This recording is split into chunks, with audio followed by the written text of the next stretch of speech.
Let me first thank you all for coming tonight and joining us here at the Kennedy School for this program. My name is Ratz. I'm a graduate student here at the Kennedy School. I'm also the co-chair of both the Human Rights Professional Interest Council as well as the Jewish Caucus here at the John F. Kennedy School of Government. Before we begin, I'd like to thank our sponsors for the evening, namely the Carr-Ryan Center for Human Rights and Harvard Hillel, and in particular I'd like to thank Charlie Clements, the Executive Director of the Carr Center, as well as Rabbi Jonas Steinberg, the Director of Harvard Hillel, for their support of this program. I'd also like to thank the extraordinary support of my classmates and colleagues from the Jewish Caucus and the Human Rights Professional Interest Council who helped make this program a reality. Before I hand it over to Charlie, I'd like to just share a couple of thoughts about Raoul Wallenberg and why it's appropriate for us to be doing this program here at the Kennedy School.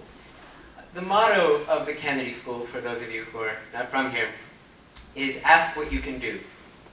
We are challenged from our first day here to not only think about the major public policy problems affecting our communities and our world, but also to find solutions to these problems and to tackle them head on. In the summer of 1944, Raoul Wallenberg, who was only in his early 30s at the time, really only a few years older than most of us students here at the Kennedy School, he decided to also ask what he could do. He could no longer stand by and watch as evil swept across Europe, claiming the lives of millions. He accepted a mission to go to Budapest, and thanks to his extraordinary work, he helped save tens of thousands from the death camps of Europe. He is an example to all of us here at the Kennedy School who spend our days and nights thinking about solutions to seemingly intractable global problems. As you know, it's finals season, so we've been doing a lot of that lately. He shows us that one person can, in fact, make a difference, and that we must never be too scared or too busy to stand up against suffering anywhere and everywhere. In January 1945, Wallenberg was arrested by the Soviet authorities. He was never heard from again. But tonight, we honor his life and legacy. We make it clear that we remember, we will always remember. We'll remember not only the tragedy of the Shoah, but also the story of hope, resolve, and courage that Wallenberg represented in the darkest of times. So now I am honored to introduce Charlie Clements, the Executive Director of the Carr Center. And once again, from all of us here at the Kennedy School, thanks so much for coming. I want to introduce just a few special guests that we have tonight. I think he probably waved, but Rabbi Jonas Steinberg from the Hillel Center, and Josh Rubenstein, who was it 29 years, Josh, the Northeastern representative of Amnesty International. And we have a special guest who is the Vice Consul from Sweden here, Ginga Swerin Olsen. Thank you, Ginga. So thank you all for being here tonight. I have the privilege of introducing our primary speaker tonight, and before I do that, I would like to show a brief film about her that's about 2 minutes long, because I think it says much more than I'll be able to say itself. So can we roll the first piece of film, Chris?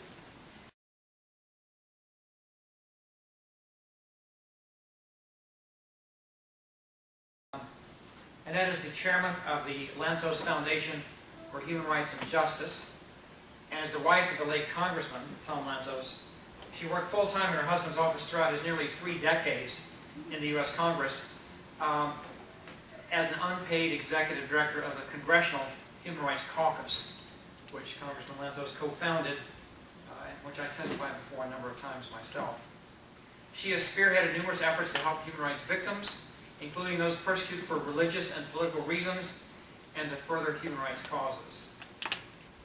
Her conversations with and pressures on Presidents Carter and Reagan were only a small part of her activities as the founder of the International Free Wallenberg Committee that she established in 1977 to raise awareness of Raoul Wallenberg's incredible humanitarian mission in Hungary during the closing days of the Second World War. Born in Budapest, Hungary, Annette came to the United States at age 16. After graduating from American high school, she went on to obtain a bachelor's degree and teaching certificate from San Francisco State University. She and Congressman Lantos were married nearly 58 years. She has 2 daughters, Annette Jr. and Katrina, 18 grandchildren, and an ever-increasing number of great-grandchildren. And 2 of her grandchildren are here today, Kismet and Sebastian Sweat. So I also want to point out that Mrs. Lantos went to the airport in Washington, D.C. today at 11 o'clock, expecting to catch a 12 o'clock shuttle and be here by 1:30. And her plane didn't actually take off till 4:40, so she's been waiting in the airport for 5 hours to join you all this evening. So please give her a warm round of applause.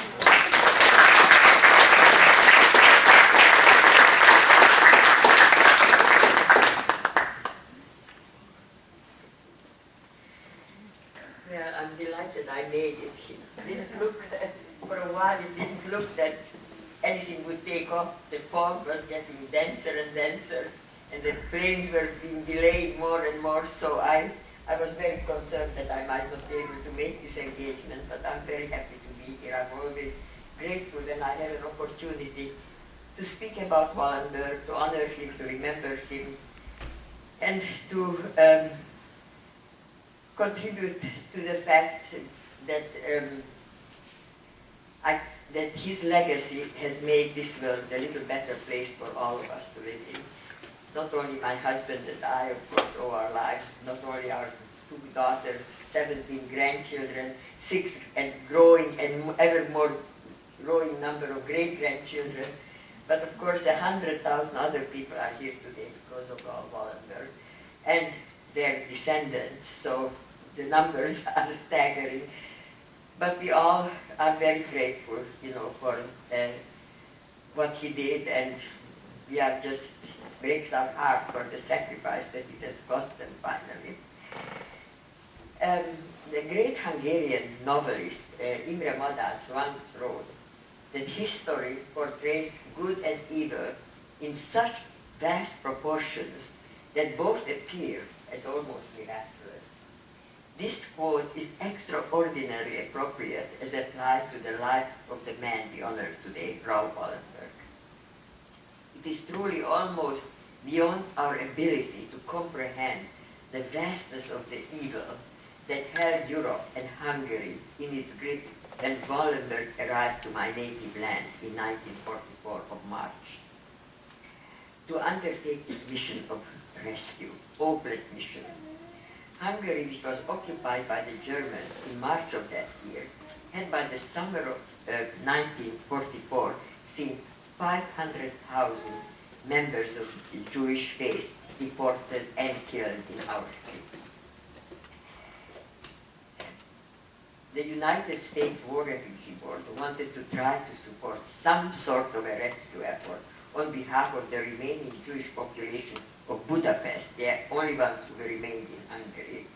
It turned to neutral Sweden to see if they might have someone who would be willing to undertake this perilous and almost hopeless assignment. The person who agreed to accept this mission if possible was Raoul Wallenberg. When Wallenberg arrived in Hungary, it was certainly not obvious that this young architect, businessman, was destined to become one of the great humanitarian heroes of the 20th century. But that is the vast legacy that his goodness, courage, and decency had led him to. When Raoul arrived in Hungary in July of 1944, there were thousands and thousands of Jews that had been already deported and killed in Auschwitz. He immediately went to work trying to save as many of these innocent people as possible, and he didn't care if he had to exceed his authority, ignore diplomatic bureaucracy, and at times trample on protocol to do so. Raoul Wallenberg's inventiveness and sheer daring led to some giving him the nickname the Scarlet Pimpernel of Budapest, but we had a more profound title for him. We called him our Moses from the north. How did our Moses succeed in saving so many lives? He began simply by delivering identity papers to thousands of Jews. These were called Schutzpasses, and they stated that the bearer of this pass was under the protection of the royal Swedish crown. All, of course, illusionary. From a legal standpoint, these protected passports were probably not worth the paper they were printed on, but they were precious in the hands of those lucky enough to get one, because amid the confusion and chaos of occupied Budapest, they actually were. When Wallenberg saw that they were saving lives, he urged his colleagues in the other diplomatic mission to issue them as well.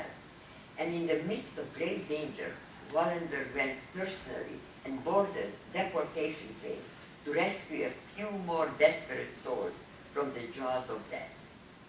He purchased large apartment buildings on which he hung the Swedish flag and declared them a Swedish territory in Hungary, which was, of course, absurd, but it worked. In reality, these were safe houses in which many thousand more Jews sought refuge, including my husband, from the danger and madness on the street. Wallenberg threatened the German commanders who were contemplating blowing up the entire Jewish ghetto that he would make sure they were prosecuted for their war crimes if they followed through their murderous plans. The force of his personality was such that they actually backed down. Although Raoul Wallenberg could not rescue everybody, it is estimated that as a result of his effort, as many as 100,000 lives were saved, including, of course, Tom and I. Tom escaped 3 times from slave labor camps, and the last time he was able to make his way home, he went to one of Wallenberg's safe houses. Thanks to Wallenberg's persuasion, a handful of other embassies followed the Swedish lead, and I was able to obtain a protected passport from the Portuguese consulate, with which I escaped from Hungary. My husband and I were among the lucky ones. Many members of our family were not. And yet, despite all we had suffered and lost during those terrible dark days, because of Wallenberg, something very precious was saved as well, our faith in humanity, and our belief that it was possible for goodness to stand up in the face of unimaginable evil. Tom and I had been childhood sweethearts before the war, and against all the odds, we found one another among the ruins of Budapest when the war was finally over. We were blessed to come to the United States, where we were able to build a new life in safety and freedom. The man who had rescued us faced a very different fate. After the fall of Budapest, Wallenberg was arrested by the Russians, a victim of their suspicion and their paranoia, both because Wallenberg had an American support for his mission and because they feared the popularity of this man, who was a legend among the Hungarians. He disappeared in the Soviet Gulag, and to this day we have been unable to get a full accounting of his fate, even though for the 27 years that my husband served in Congress and I was his assistant, we never gave up on pursuing this number one issue of our life. The Russians initially claimed that he had died of a heart attack while in custody during the late 1940s. But over periods of decades, stories and testimonies kept leaking out that a Swede named Wallenberg was in the prisons in Russia, and that he told anyone that his only crime was trying to save Jews from the Nazis in Hungary. When I first heard such reports in the 1970s, I knew I had to try to do something to help the man who has done so much for us. With the assistance of my family, I formed the first Spring Wallenberg Committee and began lobbying Congress and the White House to investigate the Wallenberg case and to do everything possible to find out if he was still alive, and if so, to demand his release from the Soviets. Sadly, our efforts came too late to win his freedom, but when my husband became the only Holocaust survivor ever elected to the Congress in 1980, his very first act was to introduce legislation making Raoul Wallenberg an honorary citizen of the United States. He remains only the second person so honored after Winston Churchill. As a result of Wallenberg's unparalleled example, we decided that we must devote our lives to the cause of human rights. Tom established the Congressional Human Rights Caucus, and I served as his full-time, unpaid executive director for over 2 decades. From Darfur to Tibet to Burma, we worked for the dignity, freedom, and justice of the oppressed in every corner of the globe. I'm very proud and grateful that the caucus my husband has established was now renamed the Tom Lantos Human Rights Commission, and just last week the commission launched a new Defending Freedoms initiative to have members of Congress adopt prisoners of conscience in order to advocate on their behalf. It is a project that I know both Raoul and Tom would greatly approve of. I have often asked myself what it was about Wallenberg that led him to act on behalf of a people with whom we had so little in common. He was a Swede, we were Hungarians. He was Christian, we were Jews. He came from a family that was rich and powerful. Most of those he saved were unknown and impoverished. Yet he did not see us as the alien other. Wallenberg had a deeply human quality of empathy that enabled him to see us as sons and daughters, sisters and brothers, mothers and fathers, just like his own family. It is this quality, along with his profound sense of responsibility and principle, that led him to act with such nobility. I would like to close my remarks today with one of my late husband's favorite stories that I believe exemplifies the spirit of Wallenberg. A wise rabbi called his students together and asked them the following question: how can you tell the precise moment at which night turns to day? The first student said, is it when a man walking through the village at night can distinguish the roof of his house from that of his neighbor? The rabbi shook his head and said no. Another student responded, is it when a man walking through the woods can distinguish the approaching figure of a dog from a wolf? Again, the rabbi shook his head. No. Then he said, the precise moment when the night has turned to day is when a man walking down the streets sees a stranger approaching and recognizes in him the face of his brother. Wallenberg recognized the faces of his brothers and sisters in the hunted and persecuted Jews of Hungary. He acted to save all he could, and in so doing, pushed back the darkness that surrounded us and permitted a ray of hope and light to come in. May we all, in our own lives and circumstances, emulate his example. Thank you very much.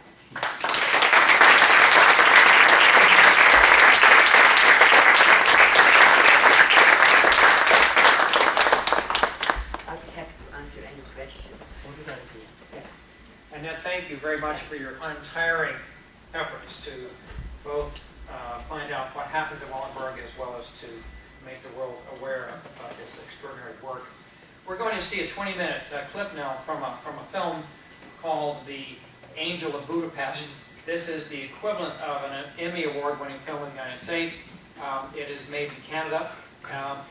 There are 9 films we've counted about Wallenberg. They range from an hour to 2.5 hours. We're showing a 20-minute clip of this one.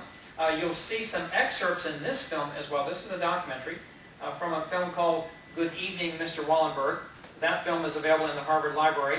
The clip that we showed from Mrs. Lantos is also, that's called Buried Alive. That's available from the Harvard Library. and thanks to the generosity of the Hillel House, that this film that you're about to see will be in the Harvard Library as well and available to people. So Eric, if we can...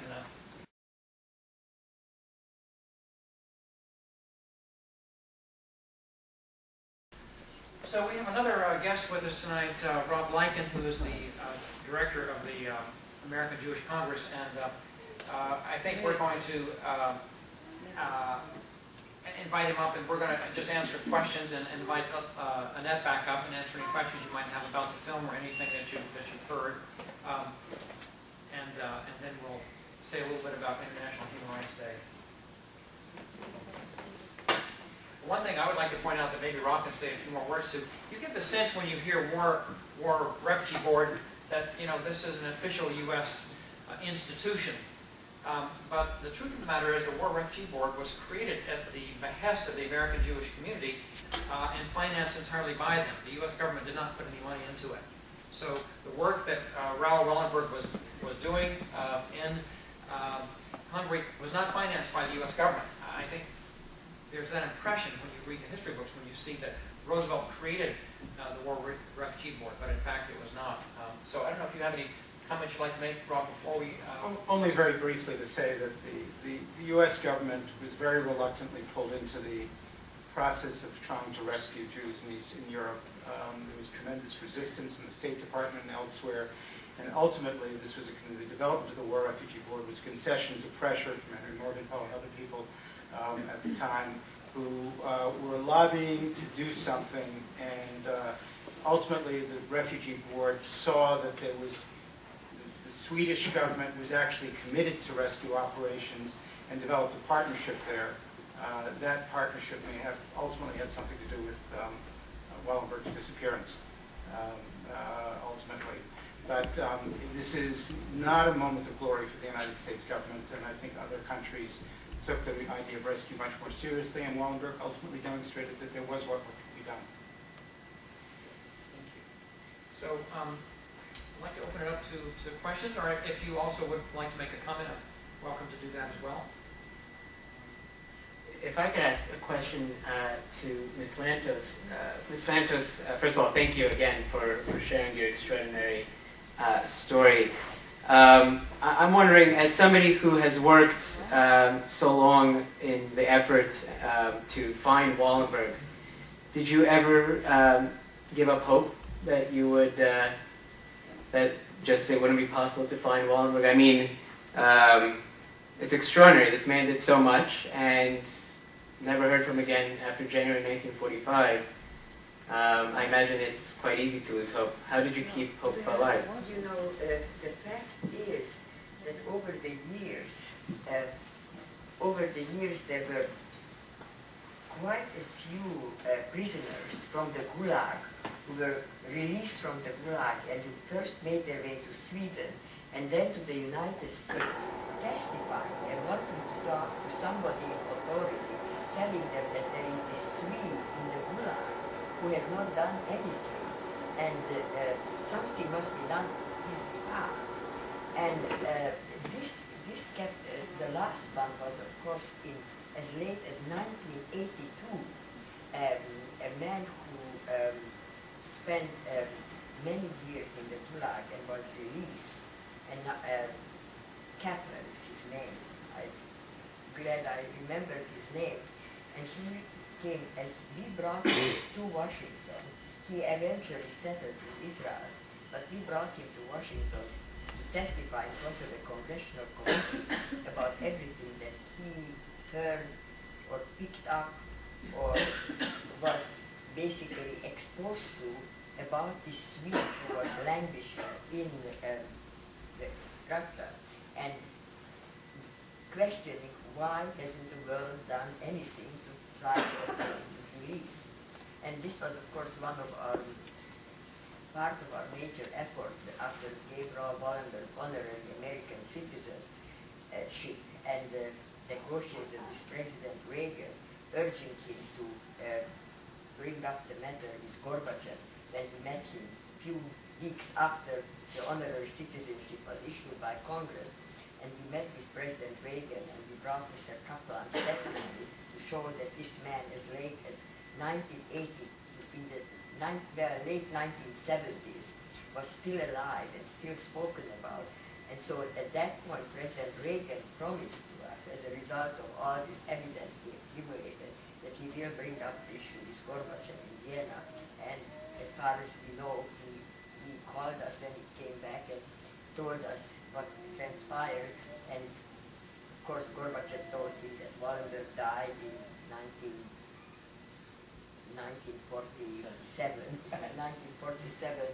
and that is the tremendous amount of evidence for that. And he didn't really accept, the contrary evidence that he presented. So President Reagan didn't feel very good that he was effective. But we have never given up, every time we went to Russia, which we did many times during my husband's congressional career. This was the major issue that we brought up, and every time it made them squirm, all the Russian politicians and members of the various committees we met with, with whom we discussed the issue. It was something that they had an answer to everything, but they did not feel right about answering what really happened to Wallenberg and how Russia has handled that situation. So, unfortunately, it was too late and not enough, but as far as at least we felt that we did not forget him. We tried to the very end everything that was possible to obtain at least to learn the truth of what happened, because to this day we do not know what happened. And if I could just ask, why do you think the Russian government has been so reluctant in sharing information about this case? I think they are very much, even the new Russians, who have rejected communism, even they feel very embarrassed about this Wallenberg case. And even they did not accept responsibility for it. Even they were unwilling to accept, even after they had rejected communism, rejected Stalinism. There was a time when there were great changes in Russia. The Wallenberg, accepting responsibility for the Wallenberg case, just has never taken place in Russia. Yes. Hi, I'm Cindy. I'm a first year student at the Kennedy School. You mentioned there was a commission, the Panelists Commission on Human Rights in Congress, and how people can testify there about issues, particularly pertaining to legislation. How is that commission, what is their power within there in Congress, and can they really promote certain bills?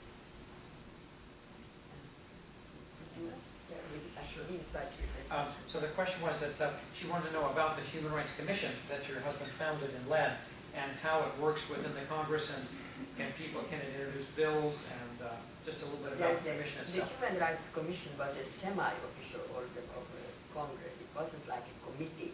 The legislations and official actions are taken through the committee. The commission was working with the committees, but did not have the authority to introduce legislation, but nevertheless, whatever they proposed, the committees usually acted upon. Of course, my husband was also the chairman of the Foreign Affairs Committee, so there was a close connection between the Human Rights Commission, which he created, and the Foreign Affairs Committee, from where legislation was pursued.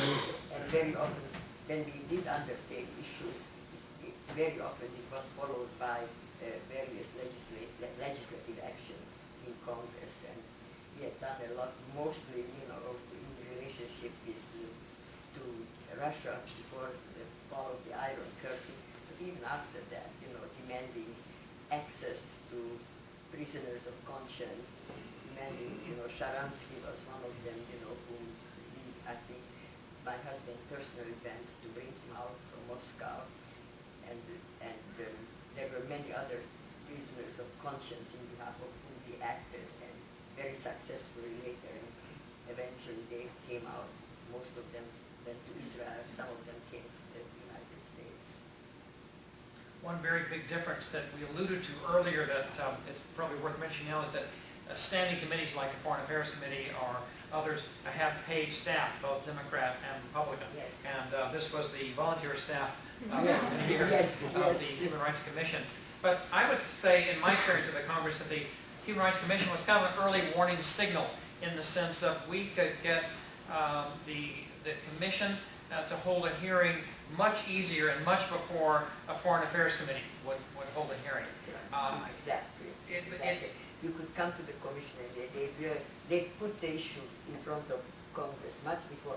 It's very difficult to get a hearing from an official committee. Exactly. If somebody on the minority side wants to block a hearing, it can happen. So the Commission acted as an early warning system. Yes. And I think it's important to say that it was a bipartisan commission, Yes. that there were Republicans and Democrats, both interested in human rights, would be the members of this commission, and their staffs in particular were very important. So as someone who led congressional delegations to Central America in the early 1980s, I know that Joe Moakley was a part of the commission. Porter was our Republican. Yes, and Porter was the co-chair. Yeah. And then the committee today is led by Jim McGovern from Worcester, who really followed in Joe Moakley's footsteps and has been a tremendous presence, human rights presence in the Congress. So I think that it's an enduring institution.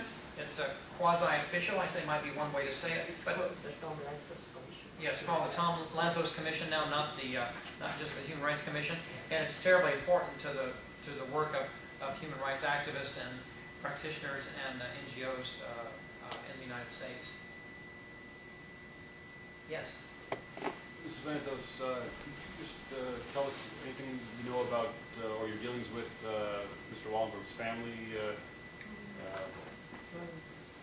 Well, you know, Wallenberg's family is now, the only family Wallenberg had was originally his mother, May von Dardel, who was an outstanding lady, a great Swedish beauty, won all that, I think was a Swedish beauty queen in early 1900s, and then married Wallenberg's father, who unfortunately was one of the great Swedish aristocratic family, and he died before Wallenberg was born.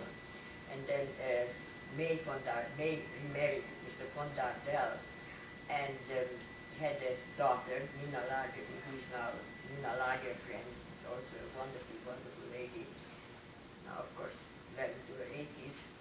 And they, you know, basically grew up in Sweden in very outstanding circumstances, getting the best of education. Wallenberg traveled widely in the United States. He went to school in, I think, was it in Wisconsin? The University of Michigan, University of Michigan, that's right, University of Michigan. And then traveled to Israel, so he was a very wide cosmopolitan outlook on life. And the Wallenberg family, who after Wallenberg disappeared, consisted mostly of her sister. Her mother May knew about Wallenberg's disappearance but died very soon after. But Nina Lagercrantz pursued trying to urge the Swedish government to act in behalf of Wallenberg, and she really struggled with it a great deal because the Swedes were very reluctant to do anything. You know, they were neighbors to this giant Russian communist empire, and they were more concerned, you know, about maintaining their neutrality and distance rather than really putting forth a major effort in behalf of their own citizens. And that was one of the problems, you know, that Sweden never really pressured the Russians about Wallenberg. Unfortunately, the Russians were really not pressured about Wallenberg until after my husband was elected, which was much too late in the 1980s. And by that time, of course, you know, he was not, we don't think he was alive. Though there were all kinds of reports that as late as the late 1970s, people, one man particularly, testified, not that he saw it, but that he heard that he was incarcerated in a prison cell that was next to the cell where Wallenberg spent time. And the early 70s, and of course that renewed everybody's hope that, he may in fact still be alive. But in fact, it was too late.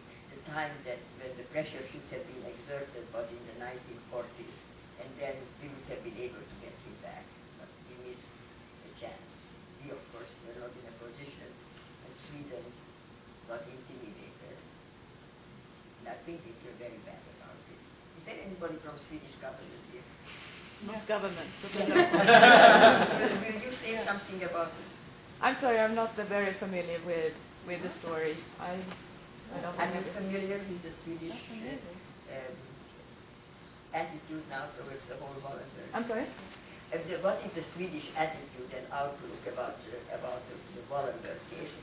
How Sweden, I think they feel somewhat reluctant. I mean, I think they feel somewhat guilty for not having really stood up and made an effort to obtain the freedom of this great hero that has been internationally now celebrated as one of the few heroes of World War II. And he was a Swede, but the Swedes did not give him the support and the backing that he would have needed. No, I fully agree. You agree? And I grew up in Sweden during this time. And every child in Sweden knew the story about Raoul Wallenberg and his sister Nina Lagergren's efforts and the family. So Yes. we grew up with it. Thank you. We have a surprise for you. Wallenberg's sister that she spoke about married Kofi Annan, and her name today is Nain Annan. Yeah. And That's the Wallenbergs. we have a Sister's daughter. niece, right? And we have a message from her. Yes. Thank you for the kind invitation to participate in the centenary of my uncle's birthday. The family is very moved by the interest around the world to honor his courage and compassion in saving Jews in war-torn Budapest. However, unfortunately, I will not be able to join you at this important event, but I'd be pleased if you could forward our warmest greetings to our dear friend Annette Lantos, who together with her husband has meant so much to our family. Warm greetings, Nain Annan, Kofi Annan Foundation, Geneva, Switzerland. Oh, lovely. Thank you very much. That's really very nice. I'm very pleased to get that message, and I will try to acknowledge it to her. And those were two of his nieces in the film, the two women who were speaking from Yes. Paris. Those were both his nieces as well. His sister, Nina Lagergren, who now is probably quite old, she did a lot, to crusade with the Swedish government and urging the Swedish government and pressuring them to exert greater effort in behalf of Wallenberg.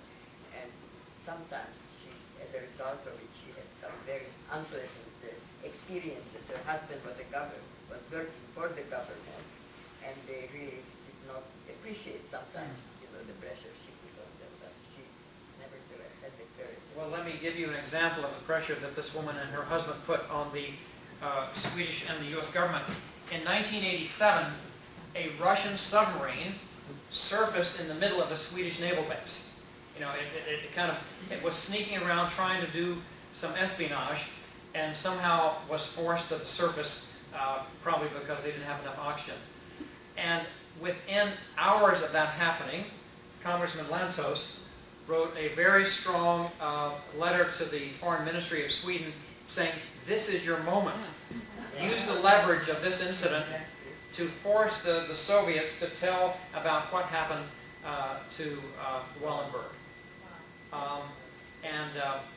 It was ignored. The Swedish government said we couldn't possibly embarrass the Soviet Union at a moment like this in a diplomatic That's exactly what they said. moment. And so what an opportunity that could have been, but that leverage was lost because of... So we don't know what's going on between the Swedish government and the Russians or Soviets, but something I think is askew there. Yes. Mr. Sherwin, if Gorbachev comes to the U.S. again, I hope he has a forum like this in Alaska. He should be able to get. Good idea. He does have a foundation. Do you think it would be worth enlisting? And he has become somewhat of a human rights activist. Have there been any recent attempts to recruit Gorbachev to our cause? That's a very, I must admit, that is one idea that we have not yet contemplated. Well, what if a man like Kofi Annan said, Yeah. my wife is related to this man who disappeared in your gulag. As a gesture to the world and your commitment to human rights, would you help us find out what happened to him? It's an excellent idea. And to convey it to my grandson, whose mother is running the foundation. My daughter. Yeah, make a note, make a note of this. I think the grandson isn't far away, so we'll... Yeah, we will have to together. Gorbachev has come a long ways in some Yes, certain spheres, yes. so there were a I number... don't know where is he, where does he live now? Where does Gorbachev live? Actually, does he live in the Ratz, or does he, like, none of us know really where to find him. I haven't had coffee with him lately, so... He has disappeared. I know he has a foundation as well, so we'll... He does have a foundation, I think, in San Francisco. Come to think of it, yes. We will track him down with the help of Sebastian and Yes. others. Yes. I'm Abby Bellows. I'm a student here at the Harvard Kennedy School. Thank you so much for being here with us. It's really an honor. So in a lot of ways, this is a story of a hero, but also a failure of government. Yes. Lots of failures of lots of governments. And in a school of government, a lot of us are thinking about how to enter government and to pursue these human rights goals. So in your work on Burma and other human rights issues over time since World War II, what have been some of the lessons that you think are most pressing for young people going into government service? Well, that's a very good question, and of course what you say is absolutely true, and this is what my husband and I tried to remedy, devoting, after he became a member of the U.S. government, and we devoted a great deal of effort as a representatives of the U.S. government in pursuing human rights causes all around the world. And of course, all I can suggest you is, if you are interested in that, it would be a wonderful idea to serve an internship in the U.S. Congress or in the U.S. Senate, and whatever office you may be able to get into, check how much effort within that office is devoted to human rights causes.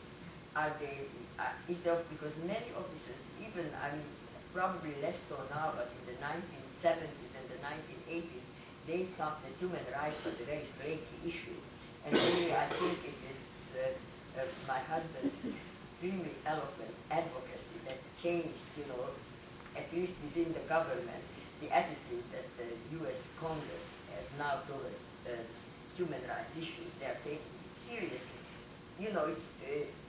It's something that is very difficult because most members of the U.S. government and the Senate, their major interest is to represent their constituency, and they don't get much pressure from their constituency to concern themselves with human rights problems in Russia or in China or wherever they are taking place. So they have to do that out of their own free will and out of their own belief, that democracy and human rights and decency in the world is also part of their commitment and part of their business, not only representing their own little districts and areas. And so, it's always very important that there should be staff people within a congressional or Senate office to whom this issue really matters. Then they can bring that issue to the senator or to the congressman and usually find a willing ally in him. But most human rights issues are initiated from the office by people who really care about these issues. So if you have any interest in going to work in the government, remember that you have the opportunity to bring about, to use the power of that office in behalf of causes that otherwise it might completely overlook. In the Kennedy School, when we want to ask a follow-on question, we go like this, because it means you want to follow that question. Yes. So I have a follow-on question. How about internships in the Tom Lantos Commission for Human Rights? Are those available? Yeah, I think they are available. We do have some internship. The office is not in Washington. It is in New Hampshire. But I think the commission does take interns. What's the foundation? The foundation, yeah, it's sort of the foundation does take interns, and they have can learn a great deal of how to work with the government, how to work in behalf of human rights from working there. So maybe my grandson can write down, where people could apply for the foundation internship. Do we have an address where people could apply?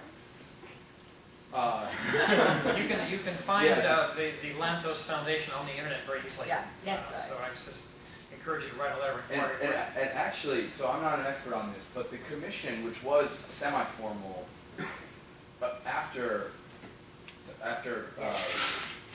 our grandfather died, became at least permanent in the sense that it did receive funding. And so there are staff positions there. I think And internship. yeah, so I think it's a Yeah. staff of, about a dozen. Yeah. So, Yeah, it's a major commission. There are place both for staff and interns. Sometimes interns can become staff. They prove themselves really valuable. Thank you. I think there was a question over here. Well, I actually was just raising my hand because I actually did intern in the office and had the chance to work with, at that time, it was the caucus. So. Yes, why don't you tell about some of your experience? Well, it was, I had the great fortune of doing that actually when I was still in high school. So for me, it was a tremendous experience to learn both from Congressman Lantos and Mrs. Lantos, of course. And, at that point, for instance, I remember putting together a briefing on what was then an emerging crisis in Darfur. Yes. So certainly what you're saying about how it's an initial forum for, issues to come to play in Congress, it certainly was at that point because there were not other briefings going on that. And so that was the sorts of things that we worked on. And that's very important. This young lady who put together probably the first hearing in Congress about the issue of Darfur, had a tremendous impact on moving the American government, interest and awareness of it. And you can do that as if you go and work in a congressional office and become aware of emerging human rights problems to which the office really doesn't have time to pay so much attention. Because as I say, most offices, their major attention is directed towards their own district or towards, the major legislations that are at that point, in play. So interns can have a great opportunity to bring an awareness of issues, emerging issues such as Darfur and the many other human rights problems that, of course, existed in the 1980s. And as the congressmen or the senators become aware of it, they will act on it. So I very much urge you, if any of you are interested in serving an internship, you can get a taste of having a real impact on world affairs. Even at a very relatively lowly position, you can have a major impact. We're going to take two more quick questions. I think there was one here. My name is Mariana Taki. I'm a postdoctoral fellow at Harvard, but back home in Romania, I'm a Roma rights activist of Gypsy rights activist. So a lot of our work in Europe was so much focused on including the Holocaust as a major issue in the history books. But in some countries, it went well, in others almost didn't happen. So my question is, was there any sort of cooperation between the Human Rights Committee and different governments or institutions in countries in Europe in relation to teaching Holocaust properly in the history books and including it actually in the history books? Was there any cooperation between the Commission and the caucus at that time and the efforts to teach about the Holocaust, to get the Holocaust into textbooks in European countries, to educate about the Holocaust?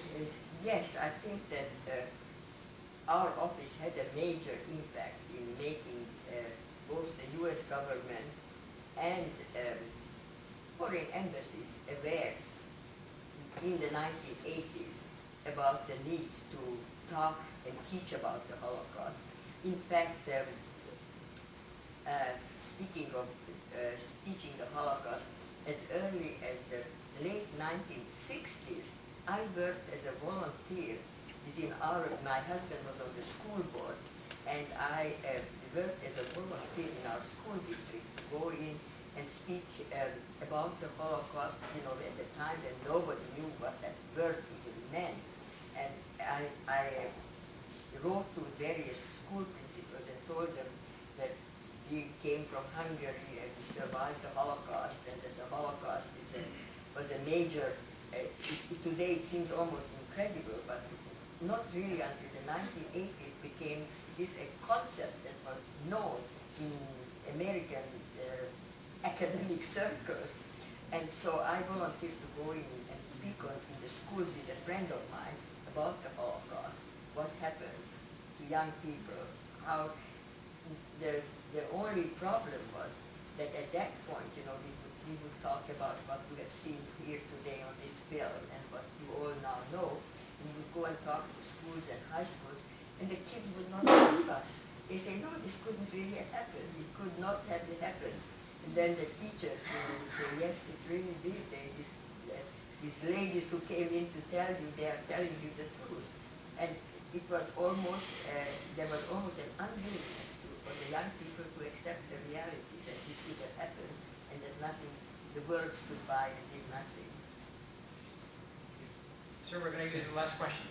Hello, I wanted to ask you, Carla, as someone who was so active in human rights, you and your late husband, do you have any frustration over the fact that, for example, in recent decades, the UN, the Human Rights Council of the UN, has been led by such stalwarts of human rights as Libya, Sudan, and the like? And how did you deal with that? Did you ever mention that to Mr. Annan? Yes, it was very disturbing. And one way we dealt with it is traveling in these countries. We had major discussions with Mr. Gaddafi in Libya and with Mr. Oh my gosh, who was the Mubarak in Egypt, and many others where, you know, we told them that the absurdity of, you know, functioning in the context of human rights while committing the outrageous human rights violations within their country, and pressuring them and basically telling them that they will not be able to get away with that. But you know, that was really the extent, and I think we did have some impact in every one of these countries, you know, where we advocated a different approach to the issues of human rights.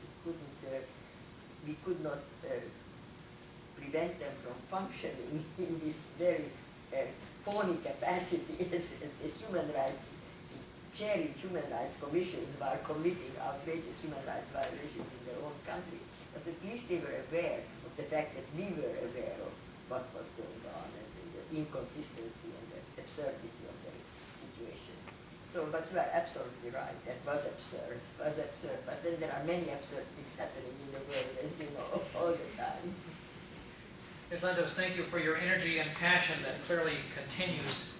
Today around the world, people are celebrating International Human Rights Day because on December 10th, 1948, the second major act of that session of the fledgling United Nations was to vote on the Universal Declaration of Human Rights.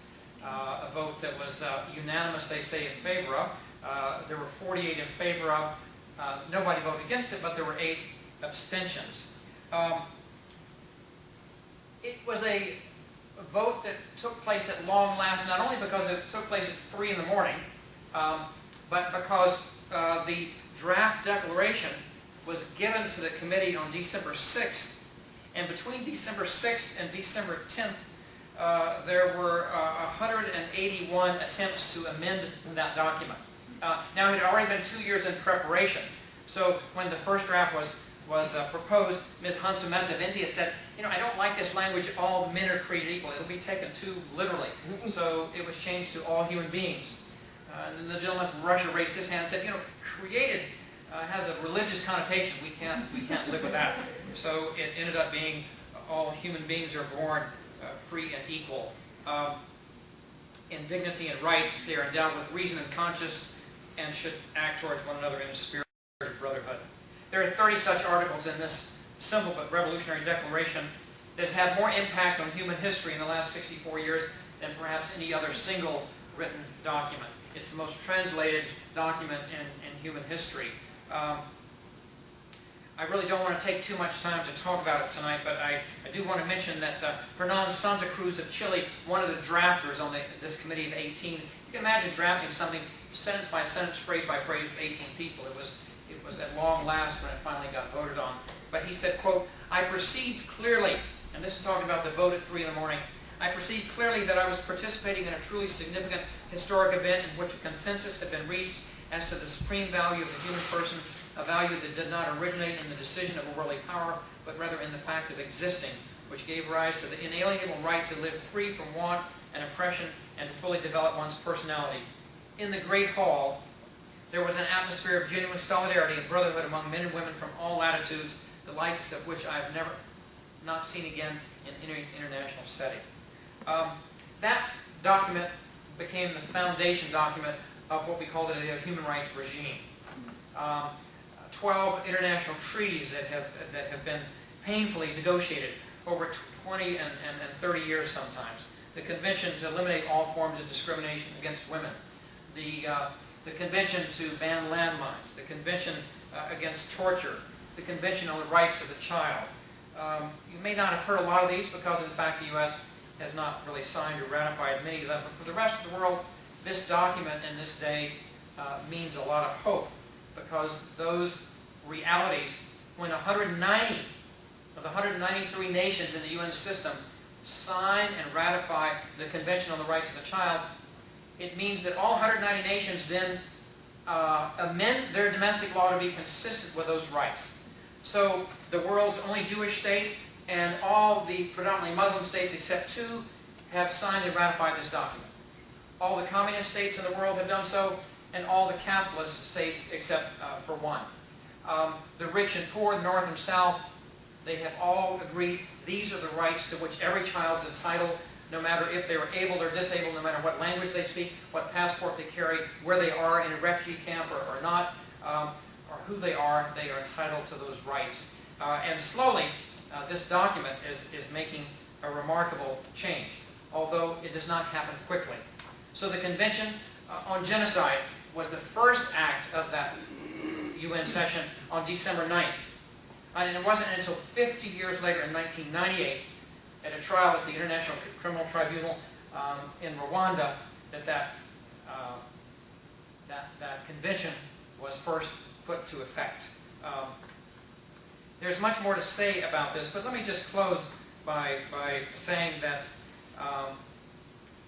though we in the United States may not be at the center of the international human rights regimes, and often not even a party to them, and in fact, in recent years, we've denigrated or discarded important pieces of that regime, like the Geneva Conventions or the Convention on Torture, which we signed under President Reagan and ratified under President Clinton. We can remember the words of Eleanor Roosevelt, the midwife of this remarkable document, on December 10th. Words carved into a statue honoring her in a park on the west side of New York City at Riverside and 72nd. A statue, I might point out, which was the only second statue to an American woman in New York City when it was installed, dedicated in 1994. The other one was to Mother Goose. There was no other statue to an American woman. You'll see a lot of statues to men around New York City, a lot to foreign women, or some to foreign women, but that was only the second one. I'm not sure Mother Goose, not sure of her heritage, but we'll let that go. We're not birthers for Mother Goose, so we'll let that one go. But what did she say? She said, "Where, after all, do universal human rights begin? In small places, close to home, so close and so small they cannot even be seen on any maps of the world, yet they are the world of the individual persons, the neighborhood he lives in, the school or college he attends, the factory, farm, or office where he works," end quote. And in that spirit, no matter what the U.S. does, we can all be human rights activists and speak truth to power every day, everywhere, or alternatively restore someone's dignity when circumstances, perhaps an officious administrator, when language barriers, when impairment of some kind denies people their dignity. We should recognize that they may feel stripped of their worth, and we, each of us, can restore it with a gesture, with a touch, with a listening ear, with words that recognize their humanity. After all, the UDHR does begin and end with dignity. We should never allow ourselves to be so preoccupied, so pressured, so important to forget this, that we have the capacity to restore their dignity and worth, even if briefly. I am convinced these fleeting moments are never forgotten, and what Eleanor Roosevelt meant when she said human rights begin in places so close and so small they cannot be seen on any maps of the world. Raoul Wallenberg would not want us to measure ourselves against him, but I think he would want us to use Bobby Kennedy's words as a reminder that few of us have the greatness to bend history itself, but each of us can work to change a small portion of events, and in the total of those acts will be the history of our generation. Thank you for coming tonight. I'm going to ask Leon to say a few last words.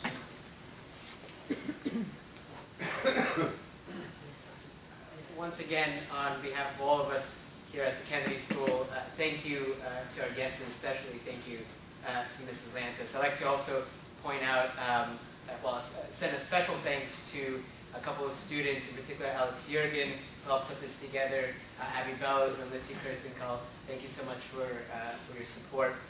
Immediately after this program, or about 5 minutes after this program, the Jewish Caucus here at the Kennedy School will be hosting a candle lighting. After all, tonight is Hanukkah, so if you would like to join us, we'll be just next door in about 5 minutes, and we'll be lighting a menorah for a candle for tonight for Hanukkah. So again, thank you so much. Thank you all for coming, and again, we will always remember. So thank you.